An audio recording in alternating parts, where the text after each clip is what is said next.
ఈ రోజు మహాభారతంలోని 100వ అధ్యాయం. యుద్ధం ముగిసిన తర్వాత కృష్ణుడు పాండవులను వదిలి ద్వారకాకు వెళ్లారు. వెళ్తూ వెళ్తూ తన బ్రాహ్మణ మిత్రుడు ఉత్తనకుడిని కలిశారు. కృష్ణుడు ఆగి రథం దిగి బ్రాహ్మణుడికి నమస్కరించారు. ఉత్తనకుడు కూడా అతిథికి నమస్కరించి బంధువుల ఆరోగ్యం శ్రేయస్సు గురించి అడిగారు. మాధవ, మీ బంధువులు పాండవులు కౌరవులు సోదరులుగా ఉన్నారా? వాళ్ళు సుఖంగా ఉన్నారా అని అడిగారు. అమాయకుడైన బ్రాహ్మణుడికి జరిగిన యుద్ధం గురించి ఏమీ తెలియదు. కృష్ణుడు ఆశ్చర్యపోయారు. ఏం చెప్పాలో తెలియక కొంత సమయం నిశ్శబ్దంగా ఉండిపోయారు. తర్వాత జరిగింది చెప్పారు. పాండవులకు కౌరవులకు భయంకరమైన యుద్ధం జరిగింది. నేను ఎంత ప్రయత్నించినా శాంతి నెలకొల్పలేకపోయాను. వాళ్ళు వినలేదు. అందరు యుద్ధంలో మరణించారు. విధిని ఎవరు మార్చగలరు అని కృష్ణుడు అన్నారు. తర్వాత జరిగింది అంతా చెప్పారు. ఉత్తనకుడు ఇది విన్నాక కోపంతో ఆయన కళ్ళు ఎర్రబడ్డాయి. వాసుదేవ, మీరు అక్కడే నిలబడి ఉండి ఇలా జరగనించారా? మీరు మీ ధర్మాన్ని నిర్వర్తించలేదు. నా శాపాన్ని స్వీకరించండి అని అన్నారు. కృష్ణుడు నవ్వి, శాంతించు, కోపాన్ని వదిలిపెట్టు.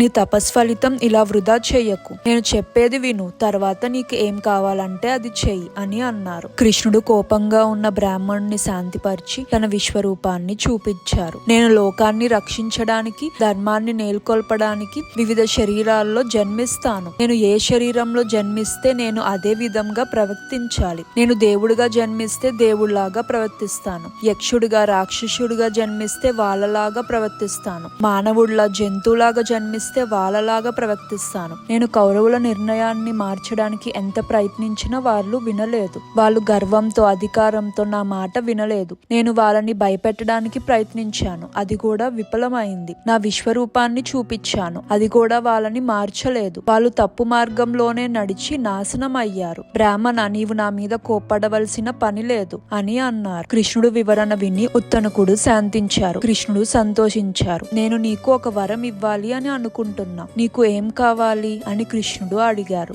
అచ్యుత, నేను మీ విశ్వరూపాన్ని చూశాను. నాకు ఇంకా ఏం కావాలి? నాకు ఏ వరం అక్కర్లేదు అని అన్నారు. కాని కృష్ణుడు ఉత్తనకుడిని ఒప్పించారు. ఎడారిలో తిరిగే బ్రాహ్మణుడు సరే అని ఇలా అన్నారు. స్వామి, నాకు నీవు ఒక వరం ఇవ్వాలి అంటే నాకు ఎప్పుడైనా నీరు కావాలంటే అప్పుడు అవి దొరికేలాగా చెయ్యండి. కృష్ణుడు నవ్వి, అంతేనా, అలాగే అవుతుంది అని అన్నారు. ఒకరోజు ఉత్తనకుడు ఎడారిలో నడుస్తున్నప్పుడు అతడికి బాగా దాహం వేసింది. అతడు చుట్టూ చూశారు. నీరు కనిపించలేదు. అప్పుడు అతడికి కృష్ణుడు ఇచ్చిన వరం గుర్తుకు వచ్చింది. అతడు అలా ఆలోచిస్తా ఉండగానే ఒక నిశ్చరుడు కనిపించాడు. అతను మురికి గుడ్డలు ధరించి, అతని వద్ద అడవి వేట కుక్కలు ఉన్నాయి మరియు అతని భుజానికి ఒక నీటి సంచి కట్టబడి ఉంది. అతడు ఉత్తనకుడిని చూసి, మీకు దాహం వేస్తుంది కదా, ఇదిగో నీరు తాగండి అని నీటి చర్మను ఇచ్చారు. ఉత్తనకుడు అతన్ని, ఆ కుక్కలు ఆ నీటి సంచిని చూసి అసహ్యంతో, నాకు అక్కర్లేదు, ధన్యవాదాలు అని అన్నారు. అతడు కృష్ణుణ్ణి గుర్తు చేసుకున్నారు. నీవు నాకు ఇచ్చిన వరం ఇదేనా అని అనుకున్నాడు. ఆ నిశ్చరుడు ఉత్తనకుడిని దాహం తీర్చుకోండి అని ఎంత ప్రయత్నించినా అతడు వినలేదు. బదులుగా అది ఉత్తనకుడి కోపాన్ని మాత్రమే పెంచింది. ఆ నిశ్చరుడు మరియు అతని కుక్కలు అదృశ్యమయ్యారు. నిశ్చరుడు అలా అదృశ్యం కావడం చూసి ఉత్తనకుడు ఇలా అనుకున్నారు. ఎవరు ఇది?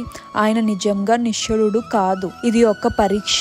నేను ఈ పరీక్షలో విఫలమయ్యాను. నా జ్ఞానం నన్ను విడిచిపెట్టింది. నిశ్చరుడు ఇచ్చిన నీటిని తిరస్కరించి నేను అహంకార మూర్ఖుల్లాగా ప్రవర్తించాను. అతడు భయపడ్డాడు.